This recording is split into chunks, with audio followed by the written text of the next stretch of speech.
स्वागत है आप सभी का फिर से एक नए वीडियो में। दोस्तों, इस वीडियो में हम बात करेंगे जनरल अवेयरनेस के ऊपर। जनरल अवेयरनेस एक ऐसा सब्जेक्ट है जो कि आप किसी भी कॉम्पिटिटिव एग्जाम की तैयारी कर रहे हैं तो यह सब्जेक्ट आपके लिए काफ़ी महत्वपूर्ण होता है।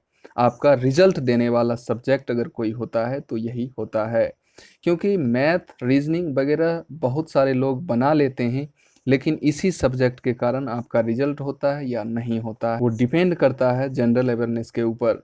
तो आज हम इसी सब्जेक्ट के ऊपर बात करेंगे और काफ़ी इम्पोर्टेंट क्वेश्चन यानी कि सेलेक्टेड क्वेश्चन को इस वीडियो में आपके सामने प्रस्तुत करने वाले हैं। तो वीडियो में आप लास्ट तक जरूर बने रहिएगा और वीडियो को लास्ट तक देखने के बाद अपना बहुमूल्य कमेंट जरूर कीजिएगा कि वीडियो आपको कैसा लगा।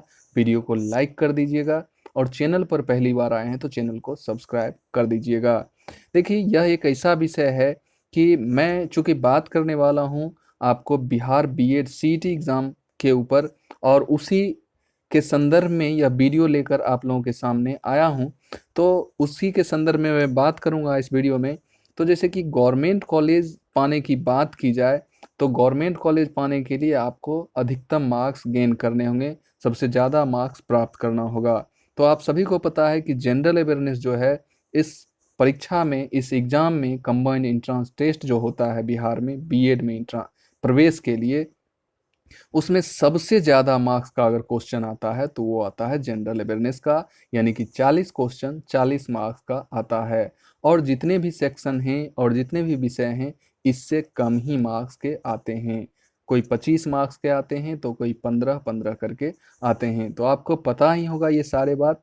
तो इसमें जितने भी क्वेश्चन आपको दिखेंगे सारे क्वेश्चन इंपॉर्टेंट होंगे और कहीं ना कहीं पूछे गए क्वेश्चन, काफ़ी वीवीआई क्वेश्चन का सिलेक्शन इस वीडियो में आपको मिलेगा।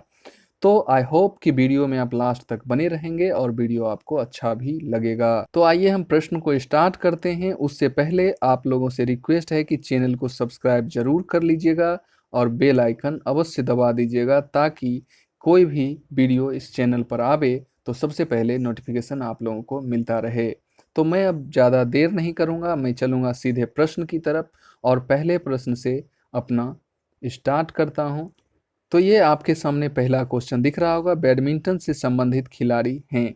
तो बैडमिंटन से संबंधित खिलाड़ी का नाम आपको बताना है और पहले ऑप्शन में आपको दीपा कर्माकर दिख रहा है जो कि जिम्नास्ट से रिलेटेड खिलाड़ी हैं। तो ये आपका नहीं होगा। पीवी सिंधु, देखिए पीवी सिंधु बिल्कुल यही होगा, और पीवी सिंधु जो हैं सो बैडमिंटन खेलते हैं, इसलिए यही आपका सही आंसर होगा। सानिया मिर्जा के बारे में बता दूं, सानिया मिर्जा टेनिस खेलती हैं और दूती चंद धावक हैं यानी कि एथलीट हैं। तो आपको पता चल गया कि इसका आंसर जो होगा पीवी सिंधु। आइए नेक्स्ट क्वेश्चन पे। और नेक्स्ट क्वेश्चन है, दालों में सबसे ज़्यादा क्या पाया जाता है? देखिए, जितने भी पोषक तत्व होते हैं अलग अलग भोजन से आपको प्राप्त होते हैं। तो दाल की बात की जा रही है, तो दाल में सबसे ज़्यादा अगर बात की जाए जो सबसे ज़्यादा क्या पाई जाती है दाल में, तो वो आपको पाया जाता है प्रोटीन। ठीक है, इसका आंसर हो जाएगा ऑप्शन बी यानी कि प्रोटीन। आइए नेक्स्ट क्वेश्चन पे चलते हैं। और नेक्स्ट क्वेश्चन है, भारतीय कला में, देखिए भारतीय कला में बुद्ध के जीवन की किस घटना का चित्रण चक्र द्वारा होता है?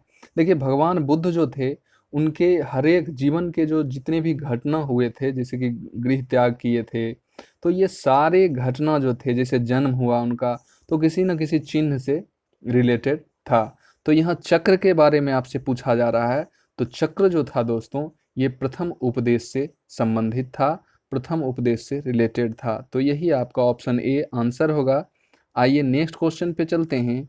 नेक्स्ट क्वेश्चन आपका है, गौतम बुद्ध, देखिए गौतम बुद्ध का जन्म लुम्बिनी में हुआ था, इसकी पुष्टि किसके अभिलेख से प्राप्त होता है? तो गौतम बुद्ध का जन्म लुम्बिनी, लुम्बिनी नेपाल में पड़ता है, आप सभी को पता होना चाहिए। और इनके अभिलेख, मतलब इसकी जो पुष्टि होती है लुम्बिनी में जन्म की पुष्टि, ये अशोक के अभिलेख से पता चलता है। तो आपका आंसर हो जाएगा ऑप्शन बी यानी कि अशोक। आइए नेक्स्ट क्वेश्चन पे चलते हैं। और नेक्स्ट क्वेश्चन है, कोयला एक उदाहरण है। देखिए, कोयला एक उदाहरण है, आपके सामने बहुत सारे ऑप्शन दिख रहे होंगे, रूपांतरित सेल का, आग्नेय सेल का, अवसादी सेल का, उपयुक्त में से कोई नहीं। देखिए, कोयला जो है ये आपको अवसादी सेल का उदाहरण है। कोयला किस सेल का उदाहरण है? अवसादी सेल का। और सेल मतलब चट्टान होता है, यानी रॉक होता है। ठीक है, तो अवसादी चट्टान बोल दीजिए, अवसादी सेल बोल दीजिए, इसी का उदाहरण कोयला है। आइए नेक्स्ट क्वेश्चन पे चलते हैं। और नेक्स्ट क्वेश्चन मेरा है, वे दो ग्रह जिसके उपग्रह नहीं हैं। देखिए, सौर मंडल में अभी कुल 8 ग्रह हैं। 8 ग्रहों में से 6 के पास कोई ना कोई उपग्रह, उपग्रह मीन्स मून, जैसे कि पृथ्वी का अपना एक मून है, वैसे ही अलग अलग ग्रहों का अपना अपना मून है। और किसी के पास 2 हैं, किसी के पास 60 हैं, 70 हैं, ऐसे करके मून हैं। तो उसी तरह से 2 ऐसे भी ग्रह हैं जिसके पास कोई मून यानी कि उपग्रह नहीं है, सैटेलाइट नहीं है अपना। तो देखिए, इसमें इसमें जो हो जाएगा आपका उत्तर, वो हो जाएगा बुध और शुक्र। ठीक है, बुध और शुक्र। वैसे देखिए, यहाँ बुध वाला ऑप्शन है, लेकिन शनि है जिसके पास है। पृथ्वी और बृहस्पति दोनों के पास मून है। शुक्र यहाँ है जो जिसके पास उपग्रह नहीं है, लेकिन यहाँ मंगल है जिसके पास उपग्रह है। तो ऐसे में बुध और शुक्र ऐसे 2 ग्रह हैं जिसके पास उपग्रह नहीं है। आइए नेक्स्ट क्वेश्चन की तरफ। और नेक्स्ट क्वेश्चन है, लक्षद्वीप समूह। देखिए, लक्षद्वीप द्वीप समूह डैश में स्थित है। तो ये आपको अरब सागर में स्थित है। लक्षद्वीप द्वीप समूह अरब सागर में स्थित है। ऑप्शन ए आपका आंसर हो जाएगा। नेक्स्ट क्वेश्चन पे आइए। और नेक्स्ट क्वेश्चन है, निम्नलिखित में से किस क्षेत्र को विश्व का फलोद्यान कहा जाता है? विश्व का जो फलोद्यान कहा जाता है वो कहा जाता है भूमध्य सागरीय क्षेत्र को, यानी ऑप्शन बी आपका आंसर हो जाएगा। देखिए, तेजी से चलते हैं क्योंकि वीडियो लंबा हो जाता है तो आप लोग पूरा देख नहीं पाते हैं, इसलिए। नेक्स्ट क्वेश्चन है, निम्नलिखित में से किसी संसार की छत कहा जाता है? देखिए, रूफ ऑफ वर्ल्ड। ठीक है, रूफ ऑफ वर्ल्ड यानी कि संसार का जो छत कहा जाता है वो पामीर के पठार को संसार की छत कहते हैं। ठीक है, नेक्स्ट क्वेश्चन पे, निम्नलिखित में से कौन से संसार का सबसे बड़ा मरुस्थल? देखिए, संसार का सबसे बड़ा डिजर्ट जो है, मरुस्थल जो है, वो आपको सहारा है। सहारा। ठीक है। आइए नेक्स्ट क्वेश्चन पे, पाकल दूल पनबिजली ऊर्जा परियोजना कहाँ स्थित है? तो पाकल दूल पनबिजली ऊर्जा परियोजना जो है वो आपको जम्मू कश्मीर में है। आइए नेक्स्ट क्वेश्चन पे, देखिए, रोपण फसल यहाँ कहा जा रहा है, निम्नलिखित में से कौन सी एक रोपण फसल? और रोपण फसल का मतलब क्या होता है वो थोड़ा सा समझ लीजिए। रोपण फसल जो होता है वो आपको वाणिज्यिक फसल होता है, जो कि कह सकते हैं कि कैश आपको देता है। जैसे कि आप फसल का उत्पादन हुआ और आपको मतलब वाणिज्यिक फसल जो तुरंत बिक जाता है, तो ऐसे में आप समझ सकते हैं कि रोपण फसल नहीं के बारे में, यानी वाणिज्यिक फसल कौन सा नहीं है। तो चाय आप समझ सकते हैं, चाय तो है ही, कॉफ़ी है ही, रबर है ही। तो इसमें गेहूं आपका आंसर हो जाएगा। आइए, नाटो का मुख्यालय सभी को पता होगा, ब्रुसेल्स है। नाटो का मुख्यालय ब्रुसेल्स। नेक्स्ट क्वेश्चन है, भारतीय संविधान की 8वीं अनुसूची में कितनी भाषाओं का उल्लेख है? देखिए, भारतीय संविधान के 8वीं अनुसूची में जो भाषाओं का उल्लेख है वो आपको 22 भाषा का उल्लेख किया गया है, यानी कि ऑप्शन डी आपका आंसर हो जाएगा। नेक्स्ट क्वेश्चन पे आइए, निम्नलिखित में से कौन सा एक भारतीय संविधान की प्रस्तावना का भाग नहीं है? देखिए, प्रजातांत्रिक, जिसे लोकतंत्र भी कहते हैं, ये भारतीय संविधान की प्रस्तावना का भाग है। धर्म निरपेक्षता भी है, समाजवाद भी है, और संघात्मकता जो है, यही भारतीय संविधान की प्रस्तावना का भाग नहीं है। ऑप्शन डी आपका आंसर हो जाएगा। नेक्स्ट क्वेश्चन पे आते हैं। नेक्स्ट क्वेश्चन है आपका, निम्नलिखित में से कौन सा स्थल प्रागैतिहासिक चित्रकला के लिए प्रसिद्ध है? तो ये आपका देखिए हो जाएगा भीमबेटका, यानी ऑप्शन ए आपका आंसर हो जाएगा। नेक्स्ट क्वेश्चन पे, आत्मीय सभा। देखिए, आत्मीय सभा की स्थापना इनमें से किसने की थी? तो आत्मीय सभा की स्थापना की बात की जा रही है, तो इसकी स्थापना किए थे राजा राम मोहन राय, यानी कि ऑप्शन सी आपका आंसर हो जाएगा। नेक्स्ट क्वेश्चन की तरफ चलिए। और नेक्स्ट क्वेश्चन है, किसके वायसराय काल में भारत की राजधानी कलकत्ता से दिल्ली स्थानांतरित हुई थी? तो ये थे लॉर्ड हार्डिंग द्वितीय, जो कि आप सभी को पता है कि 1911 में कोलकाता से ट्रांसफ़र होके स्थानांतरित होके दिल्ली हो गई थी राजधानी, और वो थे लॉर्ड हार्डिंग द्वितीय के समय में। आइए नेक्स्ट क्वेश्चन पे। और नेक्स्ट क्वेश्चन देखिए, नेक्स्ट क्वेश्चन आपका है, इनमें से किस मुगल सम्राट ने राजा राम मोहन राय को अपने दूत के रूप में? देखिए, राजा राम मोहन राय पहले जो थे, राजा भी उन्हें नहीं कहा जाता था, उनका नाम राम मोहन राय था। और यही जो दूत के रूप में लंदन यानी कि इंग्लैंड भेजे थे, वही उनको राजा की भी उपाधि दिए थे। तो ये कौन थे? ये थे अकबर द्वितीय। ठीक है, अकबर द्वितीय, जो कि 1830 में, याद रखिएगा, 1830 में इन्हें दूत बनाकर इंग्लैंड भेजे थे, यानी कि लंदन भेजे थे। इसलिए आपका ऑप्शन डी हो जाएगा, अकबर द्वितीय। आइए नेक्स्ट क्वेश्चन पे। और नेक्स्ट क्वेश्चन है, हिंदू विधवा पुनर्विवाह अधिनियम निम्न में से किस वर्ष पारित हुआ? देखिए, हिंदू विधवा पुनर्विवाह अधिनियम जो पारित हुआ वो 1856 में पारित हुआ। और इसमें सबसे जो अहम भूमिका थी वो थी सामाजिक कार्यकर्ता थे, वो थे आपको समाज सेवी भी कह सकते हैं, ईश्वर चंद्र विद्यासागर। और इन्होंने ही, कहा जाता है कि, और ऐसी कहानी है जो सच ही है, कि कहा जाता है कि वो अपने भाभी से ही विवाह कर लिए थे, जो कि विधवा थी। और इसी से विधवा पुनर्विवाह अधिनियम पारित हुआ था 1856 में। आइए नेक्स्ट क्वेश्चन पे। और ईस्ट इंडिया कंपनी की स्थापना के समय भारत का शासक, देखिए ईस्ट इंडिया कंपनी की स्थापना के समय भारत का जो शासक था, भारत की शासक की बात करें तो आपको पता होना चाहिए कि ईस्ट इंडिया कंपनी जो था 1600 ईस्वी में स्थापित हुआ था। और 1556 से 1605, 1556 से 1605, और इसी बीच में 1600 आता है। और इस बीच जो शासक था वो अकबर था, तो इसलिए भारत का शासक कौन था? अकबर। यही आपका आंसर हो जाएगा, option B, Akbar.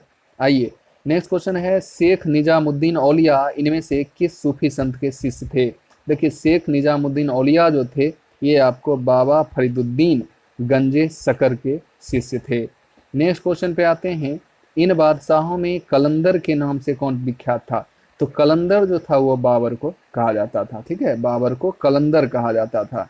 Next question है, निम्नलिखित में से किस राज्य में 2011 की जनगणना में जनसंख्या का ह्रास हुआ? देखिए, जो भी जनसंख्या 2011 से पहले थी और 11 में जब जनसंख्या फिर से हुई, क्योंकि आपको पता है कि 10 वर्षों के बाद जनगणना होती है, और उस जनगणना में जनसंख्या का ह्रास हुआ, ऐसा स्टेट था नागालैंड।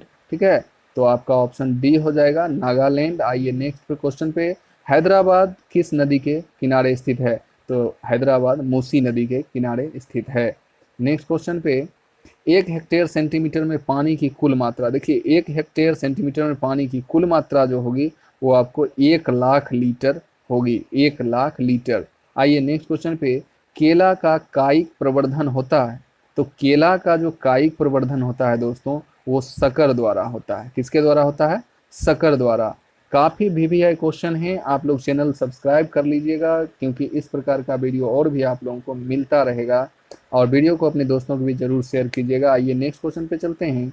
और नेक्स्ट क्वेश्चन है, निम्नलिखित में से कौन सा उर्वरक तीव्र आर्द्रता ग्राही होता है? देखिए, आर्द्रता ग्राही का मतलब हो गया नमी जो होता है उसको सोखने वाला, तो वो आपको यूरिया होता है, यानी कि ऑप्शन डी। आइए नेक्स्ट क्वेश्चन पे। और नेक्स्ट क्वेश्चन है, खेत में हरी खाद वाली फसल की पलटाई की उपयुक्त अवस्था कौन सी है? तो यह अवस्था आपको दोस्तों है फूल आने से पूर्व की अवस्था, फूल आने से पूर्व की अवस्था। नेक्स्ट क्वेश्चन है, फल के रस में चीनी की सांद्रता मापी जाती है, तो फल के रस में चीनी की सांद्रता आपको रिफ्रैक्टोमीटर द्वारा मापी जाती है, रिफ्रैक्टोमीटर द्वारा।